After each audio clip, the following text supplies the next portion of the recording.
Hi everyone, and welcome to our webinar on Oyster Lease's culture files in the New South Wales State Archives collection and how to find them.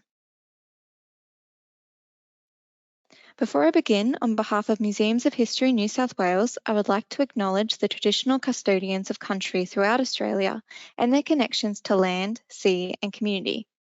We pay our respects to their elders past, present and future, and extend that respect to all Aboriginal and Torres Strait Islander peoples today. Today, I'm presenting this webinar on the land of the Darug people. To begin, I'm going to quickly cover some background information about these files so you can understand a bit more about who created them, why they exist, and what they are about. Oyster culture and farming has been practiced in Australia by First Nations people for thousands of years. The administration and licensing of such farming, however, began much more recently.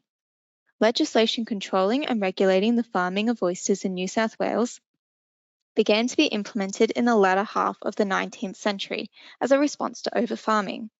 The licensing system was introduced in 1868 with the Oyster Beds Act and was administered by the Department of Lands.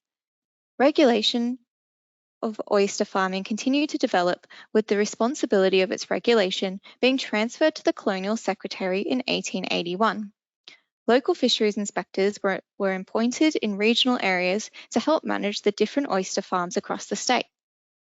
One of these fisheries inspectors can be seen in the photograph on screen, examining a 1920s oyster lease in Ballina. Oyster leases continued to be managed under the Colonial Secretary's Department until 1976, when New South Wales State Fisheries was established as its own department. We hold records relating to the granting of oyster leases and the administration of these leases in our series NRS 1302 Oyster Culture Leases Files. These files were created by the Fisheries Branch of the Colonial Secretary's Department. We hold close to 3,000 files in this collection, each of which relate to a different oyster lease. Although we don't hold a file for every active lease during this time period, records in the series date from as early as 1920 to as late as 1978. It is worth noting that during the beginning of government regulation, oyster leases were given a single running number. For example, oyster lease number 102. However, this system soon became unsustainable, and by 1936, oyster leases were given a number for the year. For example, oyster lease number 299 for the year 1936. The earliest lease in this series is number 10,997, with the latest granted in 1963. However, it is worth noting that there are large gaps in these files, and the later files tend to be much smaller and less detailed. So what kind of information do these files contain? The kinds of records you may typically find in our oyster leases files include the original application for the lease, reports of inspection of the land, plans of the leased areas, gazettal notices of the lease, documents around the extension and renewal of the lease, as well as a variety of correspondence. Each oyster lease file begins with the application for the lease. These applications provide basic information, including the names of applicants, their occupation, place of residence, and the area and term of the lease requested. In this example, Victor James Engel, May Elizabeth Engel, and Roy Alfred Engel are all applying for the same 15-year lease at Port Stephens. The exact area is stated as being the same as one of their earlier releases. Each lease number has its own file in this series, even when they encompass the same area. In this case, we also hold a separate file for this earlier lease. Once an application is received, the local fisheries inspector is instructed to investigate the suitability of the application. On the screen is an example of the standard form used for this purpose. This form has been filled out by Inspector Connolly in relation to the Engels applications. Questions on the form include whether the area is available, whether it is situated on a hauling ground, whether there is any objection to the lease, and the rental value of the area. For those interested in the environmental aspects of these files, there is information provided relating to the area itself, such as the nature of the bottom of the area, in this case it is sand, whether the area is catching or maturing ground, any improvements to the area, along with any permanent structures on the area. Happily for the Engels, no major concerns were raised by the local inspector, and their lease application was approved. Not all oyster lease applications were approved, and we also hold files for leases which were cancelled or rejected. An example of this is an oyster lease submitted by a Mrs. Laura Alice Bew in 1923. This proposed lease was rejected by the local inspector, Mr. Neary, as the area was determined to be a fishing hauling ground, making it unsuitable for oyster culture. Applicants were given an opportunity to object to the inspector's decision. Mr. Thomas Bew, Alice's husband and a licensed fisherman himself, protested profusely on his wife's behalf in a letter retained in the file. Thomas denies that the area is a hauling ground and claims that the objections to the applications are not for the good of the fishermen, but nothing more or less than personal and petty jealousy. Unfortunately for the Bews, this argument failed to sway either the local inspector or the employees at the fisheries branch, and the rejection of the lease was upheld. Members of the public were also given the opportunity to object to a proposed oyster lease. In this example, a Mr. Rowe raised objections to the granting of a 1947 oyster lease in Port Stephens to a Ken Burrows. He argues that the granting of this lease would restrict access to Corrie Island, a popular tourist fishing spot, and that the area has long been set aside as a public wharf. He also cast suspicion on the application due to the applicant's brother being employed by the fisheries branch as an inspector at Karua. Here we have the response from the Port Stephens fisheries inspector, Mr. Pakenham, who defends his decision to approve the lease against Mr. Rowe's objections.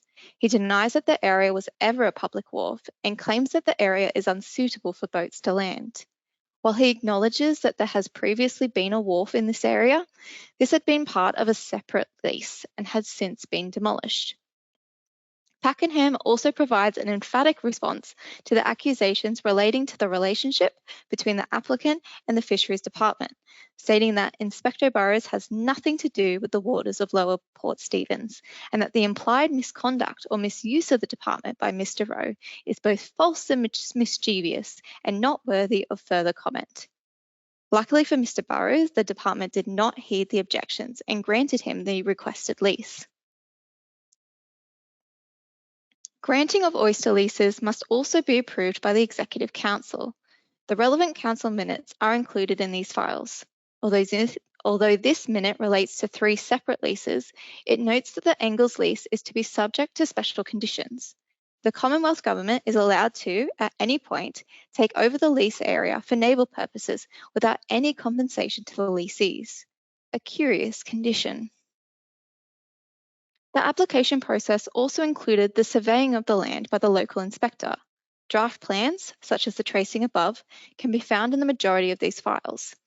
These plans provide information about the land, such as the parish and county, the exact dimensions of the oyster lease, nearby portions and leases, as well as relevant landmarks and structures. The tracing on screen relates to the Engels oyster lease application at Port Stephens, which is highlighted in red.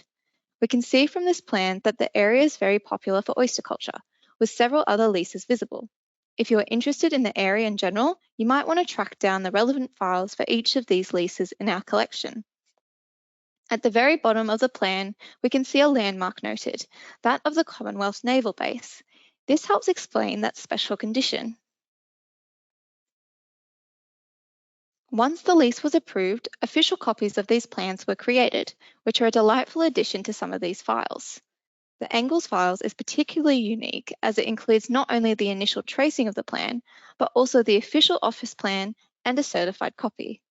Not only are these plans beautiful, but they can also provide us with vital information about the leasing areas, as annotations are added to the plans to mark changes to the lease. For example, you might notice some red hatching on part of the leased area. The accompanying annotation tells us that this represents a way of access declared 8 years after the lease was granted.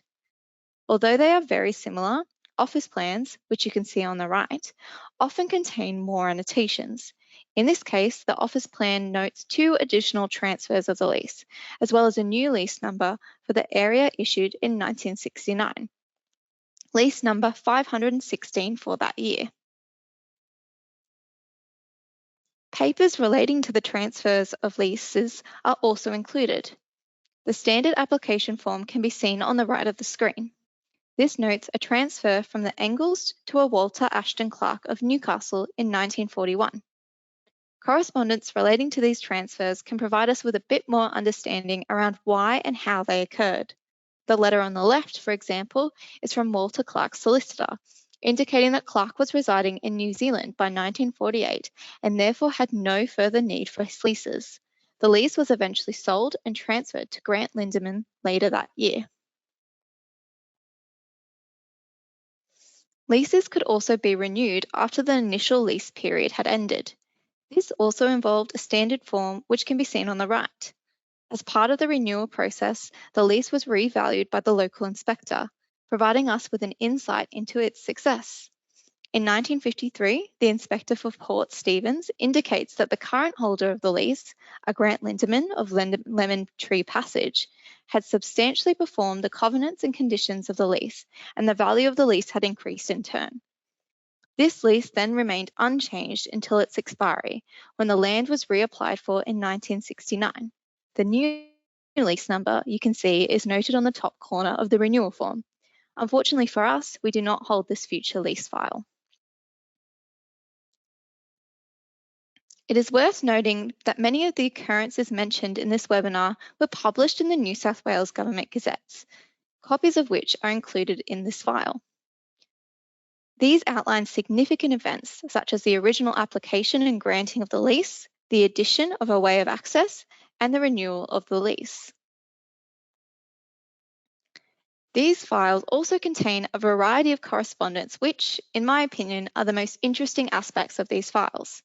Although not all files contain extensive correspondence, those that do can provide information such as the financial situation of the leasee, the condition of the land, and even, as we will see, local disputes about the lease. Now that we have seen the kind of standard documents located in these files, I wanted to show you just a few highlights in this series which I have stumbled upon. Leaseholders would often write to the department throughout the course of their oyster lease.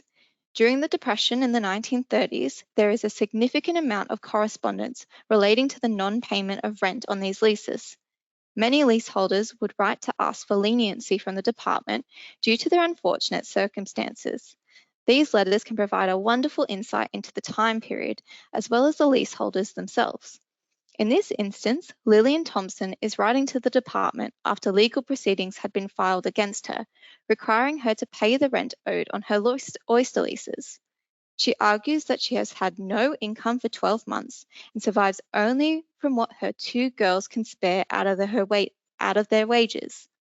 If she was forced to pay the amount asked of her, she would be compelled to sell the house where she and her 3 children currently live.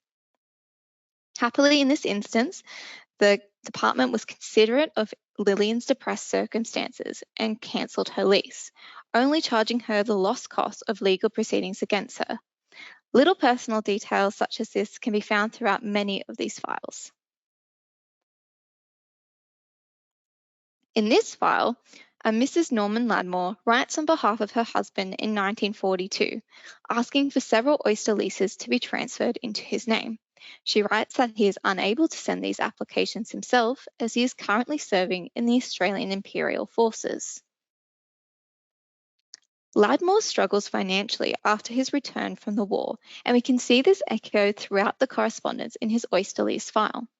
Included in this file is correspondence directly from the Commonwealth Repatriation Commission. This commission was established to provide pensions, benefits, and other services to veterans in Australia. In this instance, Norman Ladmore has gone to the Commission for financial assistance to the sum of £250 to put towards the restocking and cultivating of his oyster lease. As security for this assistance, the Repatriation Commission wished to hold a form of mortgage over his oyster leases. This is quite an unusual occurrence, but the mortgage does get approved, and luckily Ladmore is able to continue cultivating his leases. Now, knowing that Norman Ladmore was a soldier, I was naturally tempted to search for his war records held in the National Archives of Australia. Not only did I find his service records, but also 2 files relating to court-martial proceedings against him. I just wanted to highlight one of these court-martial proceedings held in 1945, where Ladmore is charged with being absent without leave. These proceedings include Ladmore's defence for his unauthorised absence. In his words, while serving in Laos, I applied for leave without pay to look after my oyster leases at Bateman's Bay, as they were falling into a state of disrepair. The leases were my sole means of livelihood before the war and will be after it. In view of the fact that the leases meant my livelihood to me and my wife and children, when the applications for extension of leave were not granted, I stayed away. Unfortunately, it seems that Ladmore had been experiencing financial hardship for some time. Correspondence in these files can also give you an insight into the history of a local area. This is the case for Oyster Lease number 17,412, which was granted to Andrew Nye in 1935. This file includes several letters from other members of the Connells Point community, beginning in 1938 with a letter from a Mr. L. Radcliffe requesting that the department cancel Nye's oyster lease. Radcliffe tells the department that there has been a long-standing friction between Nye and the other residents in the community, in particular local businesses such as himself who are attempting to cater towards a growing tourism industry centred around deep-sea fishing. Nye's oyster lease takes up a large, desirable area of the foreshore at Connells Point, and Radcliffe claims that his offensive manner, language, and terrorising of children has driven away several of their visitors. Unfortunately for Radcliffe, this request is denied by the department. However, the residents of Connells Point are persistent, and Radcliffe, on behalf of the Connells Point Progress Association, writes to the department again 7 years later, requesting a portion of Nye's lease be cancelled. He cites, among other reasons, that the area is the only suitable port for fishing from the foreshore, and that visitors, not knowing that they are trespassing on an oyster lease, are being intimidated by the leasee. What is really lovely about this letter is the details that we get about some of the community members, not only their names, but also their addresses and block numbers.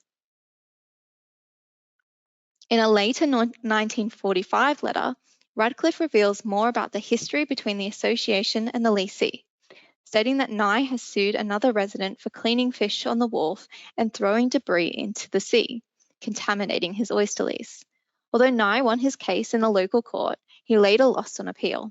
This can't have been beneficial for his relationship with his neighbours. While the department was unable to cancel Nye's lease on these grounds, they suggested to the association that a way of access could be declared to allow others use of the wharf.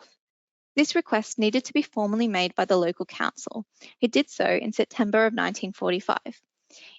In their letter, they addressed the department.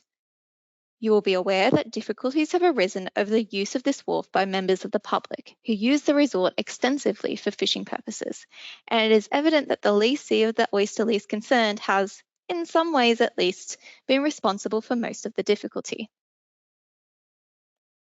And as a result, we get this wonderful tracing of that proposed way of access in the file. So now that I've shown you the types of information that can be found in these records, how can you go about locating these files for yourself? All of our oyster culture leases files have been listed and are searchable via the State Archives catalogue. To access the catalogue, simply go to our homepage at mhnsw.au and select Explore State Archives. This will take you to a page with a search box.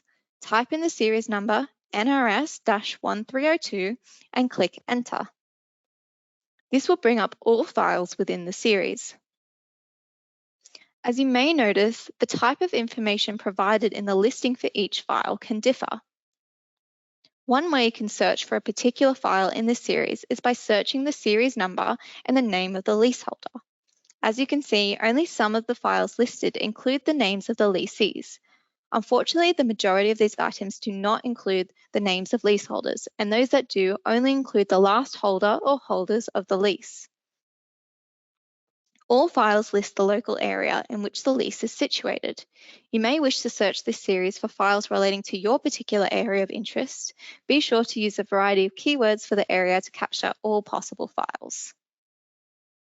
However, the most accurate and effective way to locate a specific file in this series is to search for the oyster lease number, which you can see is provided at the end of each item number. So, how do you find an oyster lease number? As we have covered, the granting, transfer, and cancellation of leases are all published in the New South Wales Government Gazette. These notices provide the lease number, locality, and name of the current leaseholder. New South Wales Government Gazettes have been digitised and made keyword searchable online via the Trove website. In addition, we also hold a register from the fisheries branch which lists leaseholders from 1899 to 1930 alphabetically by surname. Under each name is a listing of their oyster leases. Although most of the leases listed are too early for our oyster files, this register can be a good way to locate some of the earliest files in the series. Finally, if a person died while holding an oyster lease, information about the lease, including the lease number, can often be found in the deceased estate file. I've included an example of one of these valuations from the deceased estate of John Camino, a prominent oyster merchant in the early 20th century. Each line represents a different oyster lease. Unfortunately, these files have not been digitised and are not included in our online copy service. You will need to access these files via our Western Sydney reading room. Once you have identified a file you would like to view, simply click on the item in our catalogue to bring up the full record details. Then click on the clipboard icon under the Send To heading. This will add the record into your request card, the orange clipboard on the right of the screen. You can add up to 5 items to this cart at a time. Once you have all your items, click on Finalize Request List. On this page, fill out your details, your expected visit date, and your reader's ticket number. If you don't have a reader's ticket number, you can apply for one via the link provided. Once you've filled out your details, simply click Confirm. To wrap up, I wanted to highlight a few other series in our collections with records relating to oyster leases. Our Oyster Lease Culture files only cover a small time period. For records relating to early leases, we need to look at the records of the Department of Lands, who administered the earliest culture leases in the 19th century. Original correspondence registers show letters relating to oyster bed leases going through the miscellaneous branch. Unfortunately, these files are not individually listed in our catalogue, so researchers will need to trace the correspondence through the original indexes and registers. After 1881, oyster leases were administered by the Colonial Secretary's Department. We hold NRS 905, the main series of letters received by this department. You can search our online indexes for the name of known leaseholders or the keyword oyster. Alternatively, you can use the original indexes and registers to locate relevant correspondence. Correspondence relating to the fisheries branch of the Colonial Secretary's Department was separated out in the early 1900s. While we hold a series of this correspondence, the majority of correspondence starts in 1925, with several year-long gaps. The earlier correspondence in this series relates to special bundles on a variety of important subjects. My favourite of these bundles is this 1942 file on the prevalence of oyster theft in New South Wales. Although we may not hold the full correspondence for earlier leases under the fisheries branch, we do hold this series of correspondence cards, which can provide some brief overview information about a lease. For example, this card relating to oyster lease number 2320 was applied for by Mr. J. Ray, and the lease area unfortunately appears to have been affected by worm disease, resulting in the prohibition of the removal of any oysters on the lease.